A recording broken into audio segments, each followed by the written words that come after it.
자, 사진 하나 볼게요. 제 첫째 딸입니다. 올해 6살인데요. 가끔 저렇게 이해할 수 없는 포즈를 취할 때가 있습니다. 그거 오해하시면 안 됩니다. 제가 벌 주는 게 아니에요. 그냥 자기 혼자 놀다가 저렇게 이상한 포즈를 취할 때가 있더라고요.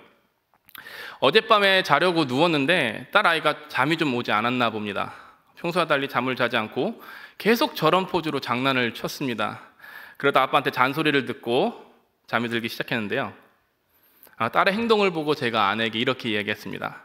내가 6살 때는 저렇게 행동을 하지 않았는데 쟤는 왜 저렇게 행동을 하지? 라고 이야기를 했더니 아내는 어이가 없다는 듯이 비웃으며 반문을 했는데요. 그때가 언제적인데 기억을 하냐? 거짓말 하지 말라라고 제게 이야기를 했습니다. 사실 거짓말이 맞습니다. 저는 그 당시 일이 하나도 기억이 안 납니다.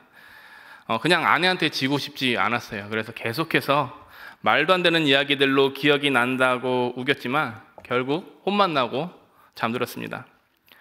저희 부부는 기억에 대해서 티격태격할 때가 참 많이 있습니다. 특별히 서로 같은 경험을 하고도 다른 기억을 했을 때 자주 논쟁을 합니다. 지금까지 돌아보면 유독 한 사람이 기억을 잘했던 것 같지는 않습니다. 서로 번갈아 가면서 기억을 잘할 때도 있었고 또 그렇지 못할 때도 있었죠. 자, 왜 이렇게 같은 경험을 하고서도 이렇게 다른 기억을 할까요? 그것은 바로 기억의 오류 때문입니다. 자, 우리의 기억에 오류가 생기기 때문에 가끔은 사실과 다른 결과들이 나타납니다. 자, 그렇다면 기억에는 왜 오류가 생기는 걸까요? 이 원인에는 2가지 이유가 있습니다. 첫 번째, 흔적 쇠퇴설입니다. 자, 흔적 쇠퇴설은 기억하고 있는 경험이 시간이 지남에 따라 소멸되는 현상을 이야기합니다. 우리는 컴퓨터처럼 정보를 정확하게 머릿속에 저장하지 않습니다. 그러다 보니 시간이 지나면 자연스럽게 정보가 사라지게 되는데요. 두 번째로는 간섭 이론입니다. 간섭 이론은 다른 정보가 기억을 간섭하기 때문에 기억에 오류가 생긴다는 것입니다. 쉽게 말해서 다른 기억 때문에 기억에 오류가 생기는 것이죠. 이처럼 우리는 누구나 다 기억의 오류를 경험합니다. 같은 것을 경험하더라도 이 오류 때문에 서로 다른 것을 기억해내기 쉽죠. 때론 이 오류 때문에 일상생활에서 많은 불편함을 겪기도 하는 것 같습니다. 그런데 이 기억의 오류는 신앙생활에도 많은 영향을 끼칩니다. 내가 하나님을 어떻게 기억하느냐에 따라서 일상의 질이 달라지기 때문입니다. 내가 하나님을 제대로 기억하면서 살아간다면 현실의 모양은 크게 중요하지 않습니다. 어떤 상황 가운데서도 하나님을 신뢰할 수 있기 때문이죠. 하지만 내가 하나님을 제대로 기억하지 않을 때 현실의 모양이 내 삶을 지배합니다. 더 이상 하나님이 보이지 않고 현실에 안주하면서 하나님이 없는 삶을 살게 되죠. 그렇다면 우리는 어떻게 하나님을 기억해야 할까요? 또 그 기억은 내 삶 가운데 어떤 영향을 끼칠까요? 오늘 이 시간 본문을 나누면서 함께 고민해 보았으면 좋겠습니다. 오늘 우리는 시편 124편을 함께 나눕니다. 먼저 우리는 이 시를 누가 썼는지 또 어떤 장르의 시인지 한번 살펴보려고 합니다. 이 시의 저자는 다윗입니다. 여러분이 잘 아시는 것처럼 다윗은 음악적인 재능이 있었던 왕이었습니다. 그는 사울이 악령에 사로잡혔을 때 수금을 연주하며 악령을 쫓아낼 정도로 악기를 잘 다루었습니다. 뿐만 아니라 시편에 포함된 많은 시들 중 상당수가 다윗의 작품이기도 합니다. 이처럼 음악적 재능을 갖고 있는 다윗은 하나님을 찬양하는 일에 힘썼고 그 결과물들 중 하나가 바로 오늘 우리가 살펴볼 124편입니다. 이 시편 124편은 감사시로 분류되는 시입니다. 시편은 이 시라는 공통적인 장르로 묶여있는 책인데요. 하지만 세부적인 내용에 따라서 다양한 장르로 분류됩니다. 어떤 시들은 예배 때 하나님을 찬양하는 데 집중하기 때문에 찬양시로 분류하고요. 또 어떤 시들은 하나님께 도움을 구하며 불평하고 탄원을 요청하는 내용이기 때문에 탄식시로 분류합니다. 본문과 같은 감사시들은 개인의 체험을 통해 고통과 구원을 묘사하고 하나님을 찬양하겠다고 다짐이 담겨져 있고요. 정리해보면 시편 124편은 다윗의 감사시입니다. 다윗은 고통을 당했지만 하나님의 은혜를 경험합니다. 그의 인생을 기억하고 하나님을 기억하며 감사하죠. 모든 것이 하나님의 도움으로 극복되었다는 것을 기억하고 감사하는 노래입니다. 그러면 지금부터 좀 더 자세히 다윗의 노래에 대해서 한번 살펴보도록 하겠습니다. 여러분 학창시절에 국어 시간 좋아하셨나요? 저는 국어 시간을 별로 안 좋아했는데 우리가 국어 시간에 시를 배웠던 경험들이 다들 있으실 겁니다. 그때 어떻게 우리가 시를 배웠나요? 선생님이 시 한 편을 소개하면서 그 시를 한 년씩 구분하면서 우리에게 가르쳐 주셨을 것입니다. 한 년 시를 읽어보며 의미를 살펴보고 그 시가 이야기하는 주제가 어떻게 발전하는지 배우셨을 겁니다. 성경에 나타난 시도 마찬가지입니다.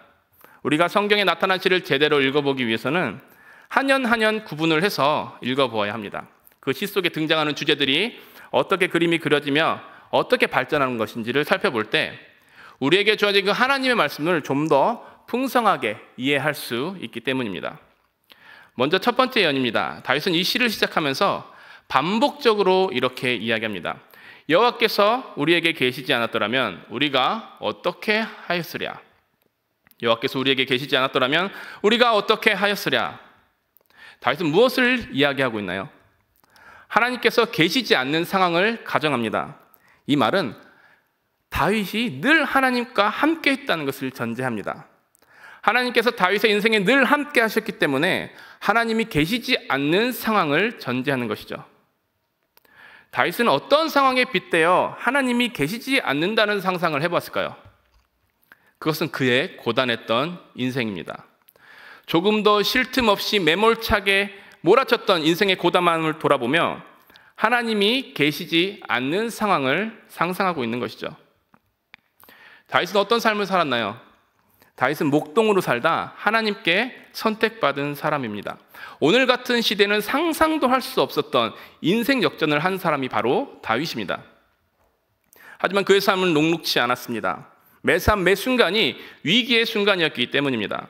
그는 어린 시절부터 죽음을 맞이하는 그날까지 쉽지 않은 삶을 살았습니다. 굉장히 절망적이며 고통스러운 순간들을 겪었기 때문이죠. 이처럼 쉽지 않은 순간들이 있었지만 그는 이겨냈습니다. 왜냐하면 하나님께서 함께 계셨기 때문입니다.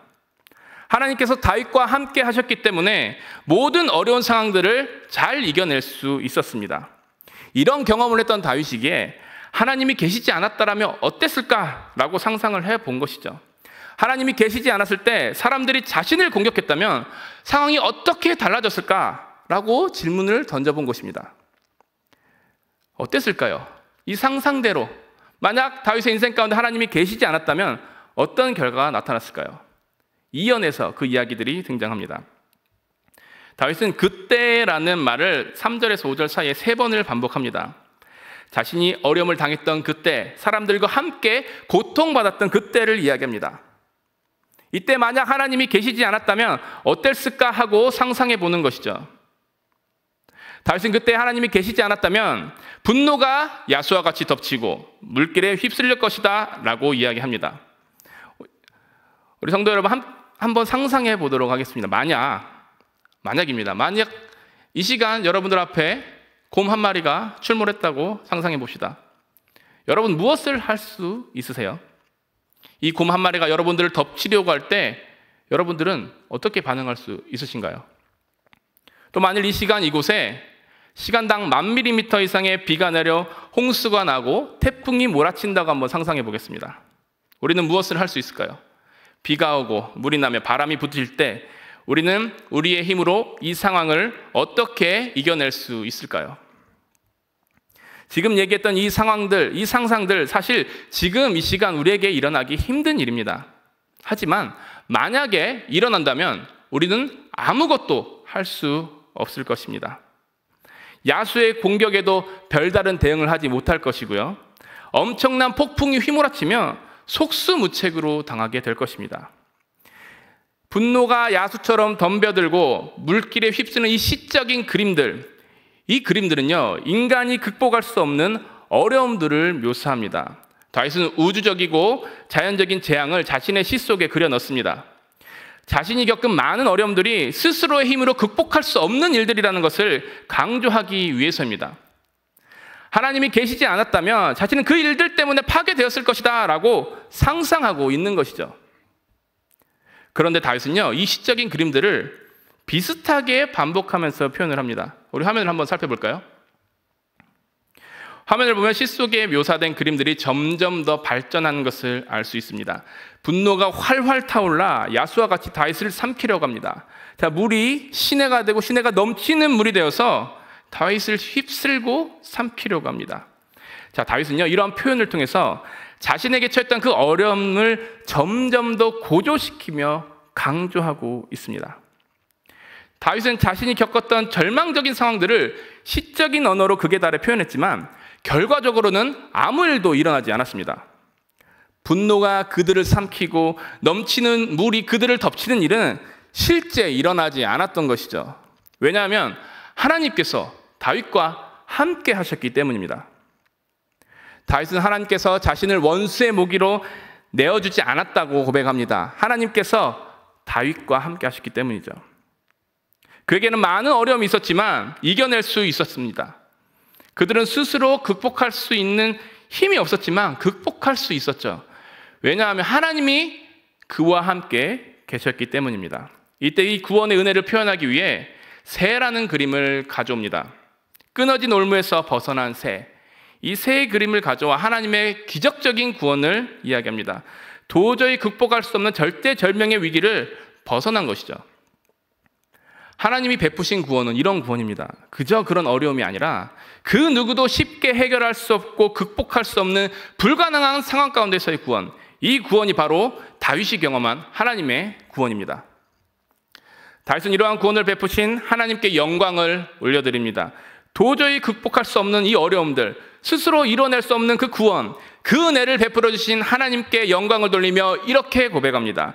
우리의 도움은 천지를 지으신 여호와의 이름에 있도다. 다윗은 어떻게 이런 고백을 할 수 있었을까요? 하나님을 기억했기 때문입니다. 그가 처한 모든 상황 가운데서 역사하셨던 하나님, 그 하나님께서 자신을 위해 어떻게 일하시고 구원을 베푸셨는지 기억합니다. 힘겨운 인생의 연속이었지만 그 가운데 하나님이 함께 하셨음을 믿었습니다. 그리고 그 하나님께서 위기 가운데 놓여진 자신을 구하시고 일으켜 세우셨음을 믿었죠. 다윗은 이 사실을 되새기며 하나님께 감사합니다. 그렇기 때문에 그에게 찬양과 감사의 반응이 나올 수 있었던 겁니다. 하나님을 제대로 기억할 수 있었기 때문에 우리의 도움은 천지를 지으신 여호와 이름에 있도다라고 고백할 수 있었던 것이죠. 어떤 어려움 속에서도 구원을 베푸시는 하나님을 찬양하는 이 노래.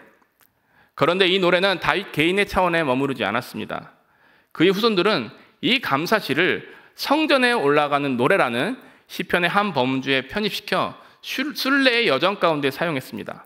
다윗 개인의 감사시가 성전으로 올라가는 순례자들의 감사시로 발전하게 된 것이죠. 저는 군 생활을 이 근처에서 시작을 했습니다. 그 대구 옆에 있는 그 영천이라는 곳이 있죠. 그곳에 삼사관학교라는 곳이 있는데 제가 그곳에서 4개월 동안 훈련을 받고 임관을 했습니다. 그 시절을 통틀어 생각해 볼 때 뭐 여러 훈련들이 다 힘들었지만 유독 특별하게 힘들었던 훈련이 하나 있습니다. 그것은 바로 행군입니다. 그 삼사관학교에서 위탁교육을 받게 되면 그 영천 지역에 있는 화산이라는 곳에서 유격훈련을 받게 되는데요. 그 유격훈련을 받을 때 행군을 하면서 유격장에 입소를 하고 또 행군을 하면서 유격장에서 퇴소를 합니다.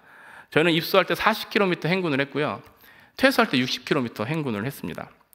자, 해발 820m가 넘는 고지대에 위치한 유격장까지 군장을 메고 걸어 올라가는 일은 굉장히 힘듭니다. 그냥 맨몸으로 등산하는 것도 힘든데 무거운 군장을 메고 걸어가니까 이게 맨정신으로 걸을 수가 없더라고요. 지금 생각해보면 내가 어떻게 그 길을 걸었지? 라는 생각이 들기도 합니다. 자, 이 오르막길을 올라가던 중에 저희를 인솔하던 훈육관 한 명이 정말 아주 잠깐 스피커로 유행가를 한번 틀어준 적이 있었습니다. 사실 이러면 안 됩니다. 왜냐하면 행군도 훈련의 일부이기 때문에 비전술적인 행동이 나오면 안 되거든요. 그런데 훈육관은 교육생들이 너무 힘들어한 나머지 딱해 보였나 봅니다. 그래서 딱 한 곡만 스피커를 통해서 노래를 틀어줬는데요. 그때 당시에 유행하던 그 소녀시대라는 걸그룹의 노래를 한 곡 틀어줬습니다. 자, 조그만 스피커에서 나오는 그 유행가를 들었던 그 군인들의 반응은 어떠했을까요? 지친 얼굴에 갑자기 화색이 돌면서 힘을 내기 시작을 했습니다. 군가가 아니라 유행가를 부르면서 힘차게 그 높은 화산을 올라가기 시작을 했죠. 딱 한 곡 듣고 불렀던 노래지만 그게 그렇게 사람들에게 힘이 되었습니다. 가사가 그리 위로가 되는 가사도 아닙니다. 그저 신나는 노래가 흘러나왔고 그걸 따라 부르는 것만으로도 많은 군 장병들이 힘차게 오르막길을 걸어 올라갈 수가 있었습니다. 자, 오늘 우리가 살펴보고 있는 이 시편이요, 이 유행가와 비슷한 기능을 했던 노래입니다. 성전에 올라가는 순례자들이 고됨을 이겨내고자 불렀던 노래이기 때문이죠. 자, 유대인들은 절기 때마다 예루살렘 성전으로 올라갑니다. 예루살렘은 해발 750m 고지에 위치한 도시입니다. 자, 모든 지역에서 성전을 방문하려면 예루살렘으로 올라가야 합니다. 그런데 올라가는 것이 쉽지 않습니다. 오르막길을 올라야 하는 데다 사방에서 강도가 출몰할 위험이 컸기 때문입니다. 따라서 사람들이 예루살렘에 올라가 제사를 드리는 일은 쉽지 않았습니다. 그들은 목숨을 걸고 위험을 무릅쓰며 하나님 앞에 제사를 드리러 올라가야 했습니다. 사람들은 성전에 올라갈 때 이 본문의 이 시편을 부르면서 올라갔습니다. 올라가는 것조차 힘든 그곳에 강도가 출몰할 위험까지 있으니 얼마나 두려운 마음이 가득했겠습니까? 그들은 이 노래를 부르며 성전으로 향합니다. 한 걸음 한 걸음 올라갈 때마다 이 노래를 부르며 힘을 냅니다. 특별히 이 노래의 가사처럼 어떠한 어려움이 닥쳐올지라도 하나님께서 자신들과 함께 하신다는 것을 계속해서 신뢰합니다. 그들의 조상 다윗이 그랬던 것처럼 자신들 역시 하나님이 보호해 주실 것을 기대했던 것이죠. 성전으로 향하는 순례의 길이 평탄할 것을 바라고 소망하는 것입니다. 성전으로 향하는 그 불확실한 상황 속에서 이 찬양을 통해 하나님이 함께 하시길 기도했던 것입니다. 비단 성전으로 올라가는 그 길에서만 그랬을까요? 어쩌면 그들의 모든 인생에서 이 노래가 그들의 고백이 되지 않았을까요? 이스라엘 민족, 우리가 아시다시피 얼마나 많은 우여곡절을 겪었습니까? 출애굽을 시작으로 바벨론의 포로가 되고 또 포로기 이후까지 그들은 조금 더 평탄한 삶을 살지 못했습니다. 매 삶이 위협적이고 고된 그들에게 하나님의 함께 하심은 너무나 간절한 소망이었죠. 떠돌이 인생길에서 그들은 보호받고 싶었을 것입니다. 점점 더 열악해지고 희망 없는 삶의 연속이었지만 살아남기를 원했습니다. 끝까지 살아서 약속의 땅으로 가고자 했던 그들의 심정, 그러한 심정이 있었기에 그들은 더욱 하나님의 보호하심을 필요로 했을 것입니다. 그래서 하나님의 함께 하심을 찬양하며 그분만이 도움이심을 고백했던 것이죠. 하나님을 향한 다윗과 그의 후손들의 고백, 이 고백이 동일하게 우리들의 고백이 되어야 하지 않을까요? 21세기에 살고 있는 우리들이지만 여전히 우리 삶에 놓여진 어려움들이 많이 있습니다. 어쩌면 과거 그 시절보다 훨씬 더 복잡하고 해결할 수 없는 고통들이 난무할지도 모릅니다. 그렇기 때문에 우리 역시 하나님의 보호하심이 필요합니다. 언제나 어디서나 어떤 상황이 발생하든지 그분의 도움으로 우리가 고난을 극복할 수 있습니다. 따라서 주님만 바라보고 그분의 도우심을 구하는 삶의 고백이 우리 모두의 삶 가운데 날마다 흘러 넘쳐야 하는 것이죠. 하지만 어떻습니까? 우리의 삶 가운데 이러한 고백이 흘러 넘치는가? 어쩌면 이러한 고백은 성경책 안에만 있는 이야기가 아닌가요? 우리는 현실의 어려움 속에서 하나님께 매달리지 않습니다. 그분의 도움을 구하고 그분의 함께 하심을 구하는 일이 쉽지 않죠. 열심히 신앙생활 한다고 하지만 어려움이 찾아왔을 때 실족하여 넘어집니다. 부정하고 싶지만 이런 모습이 우리 모두의 모습입니다. 왜 그럴까요? 왜 우리는 현실의 어려움 속에서 하나님을 신뢰하지 못할까요? 왜 그분께 도움을 구하고 왜 그분을 나의 도움이시라고 고백하지 못할까요? 그것은 바로 우리가 하나님을 제대로 기억하지 못하고 현실에 함몰된 삶을 살기 때문입니다. 우리는 현실을 먼저 바라보고 하나님이 어떤 분이신지 판단합니다. 지금 이 순간 내 시선을 통해 바라보는 그것으로 모든 것을 판단하며 현실에 파묻힙니다. 굉장히 근시안적인 시각 때문에 하나님의 함께 하심을 체험할 수 없죠. 현실을 먼저 바라보고 하나님을 생각하니 그분이 베푸신 은혜를 잊게 됩니다. 현실의 안목으로 하나님을 판단하니 하나님에 대한 기억이 왜곡되기 시작하죠. 그 결과는 어떨까요? 고통 가운데 아무것도 하지 않는 것처럼 보이는 그 하나님을 부정하게 됩니다. 하나님이 계시지 않는다고 적극적으로 부정할 수도 있고요. 하나님의 존재를 의심하진 않지만 그분을 신뢰하지 않으며 소극적으로 부정할 수도 있습니다. 신앙생활을 하나 종교의 모양만 있을 뿐 실제 그 삶 가운데 하나님이 함께 하신다는 확신이 전혀 없을 때가 많은 것이죠. 내 삶을 보면 결코 하나님이 함께 계시는 것 같지 않을 때가 훨씬 더 많다고 느껴지는 것입니다. 정말 그럴까요? 하나님은 정말 우리와 함께 하시지 않을까요? 오늘 본문이 포함된 시편 전체는 하나님이 우리와 함께 하심을 이야기합니다. 그것도 과거 이스라엘과 함께 하셨던 것보다 훨씬 더 풍성하고 완전한 모습으로 우리와 함께 하실 것을 이야기하죠. 시편은 정말 많은 시들로 구성되어 있습니다. 다양한 저자들이 다양한 장르로 여러 세대에 거쳐 기록한 책입니다. 하지만 이 시편에는 전체적인 통일성이 있습니다. 이 시편 전체를 마지막으로 편집한 사람이 아무렇게나 묶어서 구약 성경에 포함시킨 것이 아닙니다. 나름대로 주제를 따라서 이 시를 배열을 했고 그것이 하나의 정경으로서 성경에 포함된 것이죠. 그렇다면 이 시편 전체가 이야기하는 주제는 무엇일까요? 바로 다윗 언약입니다. 하나님께서 다윗과 함께 맺으신 약속과 관련된 이야기입니다. 하나님이 다윗과 어떤 약속을 하셨나요? 하나님은 다윗의 나라를 영원히 약속하셨고 또 그 후손을 통해 왕위를 영원히 유지하시겠다고 약속하셨습니다. 하나님의 나라 가운데 다윗의 왕권이 영원할 것을 말씀하셨죠. 그런데 그렇게 되었나요? 역사적으로 살펴봤을 때 다윗의 나라는 무너졌습니다.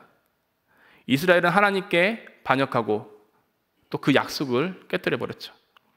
그들은 포로로 유배되고 귀향길에 오릅니다. 그들의 역사는 제대로 나아지는 것이 없었습니다.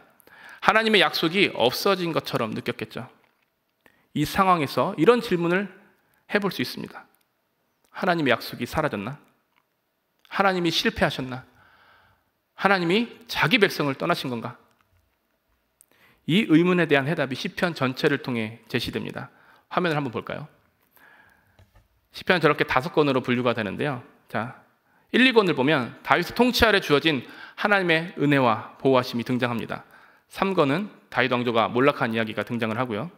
4권은 깨어져 버린 그 약속을 회복시키겠다는 위로와 소망이, 5권에서는 하나님의 일하심을 통해 그의 나라와 주권이 회복되는 이야기가 등장하죠. 결국 시편 전체가 이야기하는 것은 무엇일까요? 하나님의 약속은 반드시 이루어진다는 것입니다. 비록 인간의 편에서 그 약속을 깨뜨렸지만 하나님은 그 약속을 끝까지 붙드시며 반드시 이루실 것이라는 겁니다. 하나님은 그 약속을 이루시며 반드시 자기 백성을 회복시키시겠다고 선포하셨죠. 그렇다면 그 약속은 어떻게 이루어질까요? 그것은 바로 하나님의 함께하심을 통해 이루어집니다.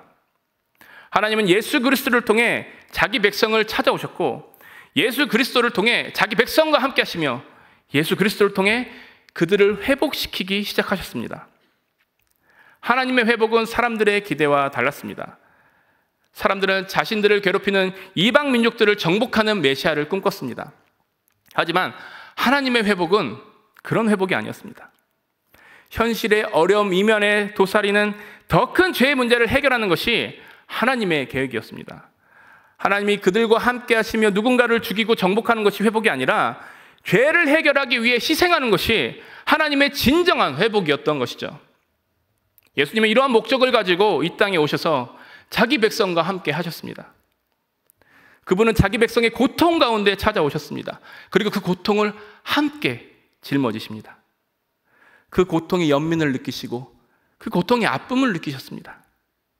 그렇기 때문에 영원한 고통을 짊어지고 십자가에 오르셨던 것이고요. 하나님의 함께하심이 이런 겁니다. 고통 속에 몸부림치는 자기 백성과 함께 그 고통을 함께하시는 하나님, 하나님은 우리 아픔을 공감하시며 같이 아파하시는 분이십니다. 비록 지금 우리 눈에 어려움이 해결되지 않는 것처럼 보입니다. 하나님이 계시지 않는 것처럼 보이죠. 그러나 하나님은 우리가 고통에 빠져 있는 그곳에 함께 하시며 같이 아파하십니다. 우리를 외면하지 않으시고 우리가 있는 그곳을 언제나 살피시며 우리의 아픔을 공감하고 계시죠. 그분은 그 아픔 속에서 우리에게 선한 길을 내어주십니다. 하나님의 때를 따라 가장 아름다운 것들을 우리에게 주시기 위해 그 아픔 속에서 일하고 계시는 것이죠. 우리 사랑하는 성도 여러분, 험난한 우리 삶 곳곳에 하나님이 함께 하십니다. 여전히 해결될 것 같지 않은 어려움 속에서 하나님은 묵묵히 일하십니다. 그곳에서 우리의 아픔을 공감하시며 가장 선한 길을 만들고 계시죠. 그 하나님이 우리와 함께 계시기 때문에 그저 우리는 그분을 기억하면 됩니다. 현실에 좌절하지 말고 고통에 낭망하지 않고 그저 하나님이 어떤 분이신지 기억하고 신뢰하면 됩니다. 우리 하나님이 어떤 분이신지 기억하고 고백할 때 우리가 모든 어려움들을 이겨낼 수 있으며 하나님의 선한 뜻을 발견하게 될 것입니다. 결국 하나님이 우리를 향해 하실 일들을 아름답게 바라볼 수 있게 되는 것이죠. 16세기 종교개혁자 중에 귀도 드브레라는 사람이 있었습니다. 이 사람은 우리가 잘 알고 있는 칼빈의 가르침을 받고 네덜란드 남부지역, 지금의 벨기에 지역에서 종교개혁 운동에 앞장섰던 사람입니다. 그의 사역은 줄곧 박해 연속이었습니다. 로마 카톨릭 문화 내에서 개신교를 추구한다는 것, 이것은 당시에 이단적인 일이었기 때문이죠. 따라서 당국은 개신교도들을 가차없이 핍박했고 드브레 역시 이런 핍박 속에서 전전긍긍하다가 순교하게 됩니다. 그는 순교 전에 벨직 신앙 고백서라는 것을 저술합니다. 드브레는 이 고백서를 통해 황제를 설득하려고 해요. 개신교는 결코 이단 종교가 아니며 성경 말씀에 가장 입각한 종교임을 주장을 했죠. 물론 이 고백서를 통한 설득은 실패합니다. 하지만 이 고백서는 계속해서 이어져 내려와 이후 등장하는 다양한 신앙 고백서에 영향을 끼쳤습니다. 이 신앙 고백서 첫 번째 문항에서 드브레는 하나님에 대해 이렇게 고백합니다. 그분은 영원하시며 다 알 수 없으며 보이지 않으시며 불변하시고 무한하시고 전능하시고 완전히 지혜로우시며 공의로우시고 선하시고 모든 선이 넘쳐 흐르는 원천이십니다. 그는 목숨이 위급한 상황에서 하나님을 불변하시는 분이라고 고백합니다. 계속되는 핍박 속에서 하나님이 전능하다고 고백을 하며 이해가 되지 않는 상황을 겪으면서도 자신이 믿는 하나님이 지혜롭고 공의로우며 심지어는 선의 원천이라고 고백을 합니다. 그는 자신에게 처한 환경과 상관없이 하나님을 기억했습니다. 현실을 통해서 하나님을 추론해낸 것이 아니라 말씀을 통해 하나님이 어떤 분이신지 기억하고 고백했습니다. 따라서 절망적인 상황 속에서도 하나님이 전능하시고 지혜로우시며 선의 원천이다 라고 고백할 수 있었던 것이죠. 사랑하는 성도 여러분, 이 고백이 우리 모두의 고백이 되기를 소망합니다. 어려움을 겪고 있는 우리에게 하나님을 기억하고 그분을 고백하는 일은 우리가 환난을 이겨낼 힘이 될 것입니다.